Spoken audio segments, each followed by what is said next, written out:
नमस्कार महाराज मित्रांनो, बऱ्याच शेतकऱ्यांना प्रश्न पडतो की कुठल्या कंपनीचं सिंगल सुपर वापरायचं। मित्रांनो, ज्या मायला सगळ्यात जास्त फसवेगिरी जर खतामध्ये होत असेल ना तर सिंगल सुपर फॉस्फेटमध्ये आहे मित्रांनो।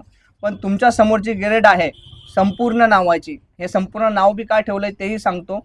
ही रामा फॉस्फेटची ग्रेड आहे, जवळजवळ 50 वर्ष जुनी कंपनी आणि 50 वर्ष म्हणजे आता माझा 30 चालू आहे, म्हणजे माझ्यापेक्षा 20 वर्ष जुनी कंपनी आणि अजूनही सर्व्हिस देते मित्रांनो। खतरनाक ग्रेड आहे एकदम।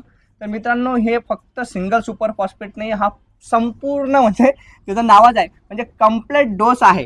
काय काय दिलं याच्यामध्ये तुम्हाला लक्षात येईल। याच्यामध्ये मित्रांनो फक्त सिंगल सुपर फॉस्फेट नसून याच्यामध्ये मायक्रोन्यूट्रन दिलेलं आहे, त्यामुळे आपल्याला वेगळं मायक्रोन्यूट्रन घेण्याचा खर्च खूप वाचतो। आपण काय करतो, 5-50 रुपयासाठी साध्या बॅगा घेऊन टाकतो आणि मायक्रोन्यूट्रन साठी वेगळे पैसे खर्च करतो, 3-3 हजार 4-4 हजारच्या किटा घेत बसतो। मित्रांनो, याच्यामध्ये काय मिक्स आहे ते सांगतो आणि याचं काम काय ते सांगतो। त्यासाठी तुम्हाला जवळ यावं लागेल। तुम्हाला सांगण्यापेक्षा इथे रिकमेंड दिलेलं काय ते बघा। हे बघा मित्रांनो, याच्यामध्ये काय दिलं आहे, फॉस्फरस P2O5 16% आहे। त्याच्यानंतर मित्रांनो सल्फर दिलाय 11% आहे। त्यानंतर बोरान आहे, झिंक आहे, नंतर मॅग्नेशियम आहे मित्रांनो। एवढं सगळं याच्यामध्ये आहे आणि जे नाही तेही सांगू का, काय कॅल्शियम पण आहे, यांनी दावलं नाही याच्यामध्ये। आणि हे सगळे इलिमेंटल फॉर्म मध्ये मायक्रोन्यूट्रन असल्यामुळे हे कशासोबतच रिॲक्ट होत नाहीत। एवढी जबरदस्त ग्रेड बनवली यांनी, खरंच मानावं लागेल।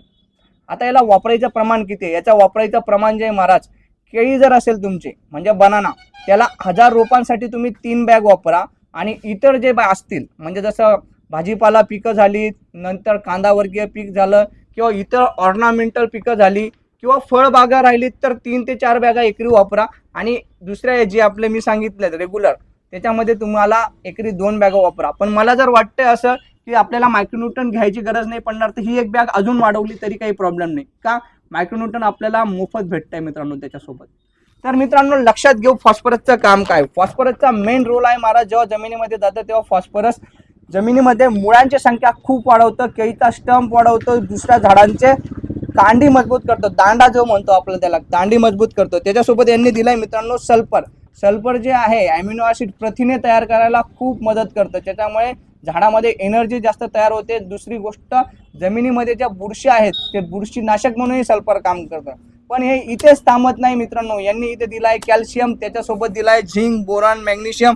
एवढ्या गोष्टी असल्यामुळे झाडाची ओव्हरऑल ग्रोथ होते। याच्यामध्ये सगळ्यात गेम चेंजिंग जो यांनी ऍड केलाय तो म्हणजे मॅग्नेशियम मला वाटतंय, कारण मॅग्नेशियमचा रोल जो तुम्हाला सगळ्यांना माहित आहे, क्लोरोफिरी म्हणजे हरितद्रव्य तयार करतं। हरितद्रव्य जेवढं जास्त तयार होईल तेवढं जास्त प्रकाश संश्लेषण तयार होईल, आणि प्रकाश संश्लेषण झाल्यानंतर झाडामध्ये ग्लुकोज तयार होईल। आणि ग्लुकोज म्हणजे काय रे, एनर्जी।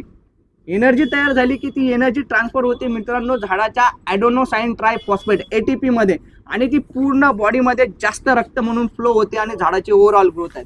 एवढं सगळं आहे मित्रांनो, आणि कॉम्बो इफेक्ट दिलाय म्हणून त्याचं नावही संपूर्ण ठेवलं आहे। फक्त सिंगल सुपर फॉस्फेट मध्ये बघताना ब्रँड कंपन्या घ्या मित्रांनो, आणि ही तुमच्या समोर आहे संपूर्ण। तुमच्याकडे भेटत नसेल तर जवळच्या डीलरला मागवायला लावा, नाही भेटत असेल तर आमच्याकडून घेऊन जा। यासाठी एवढंच। चॅनलला तुम्ही नवीन असाल तर तुम्ही यार फॉलो करायला विसरून जातात, आणि ज्यांना फॉलो केलंय त्यांचे मनापासून आभार। जय हिंद, जय महाराष्ट्र।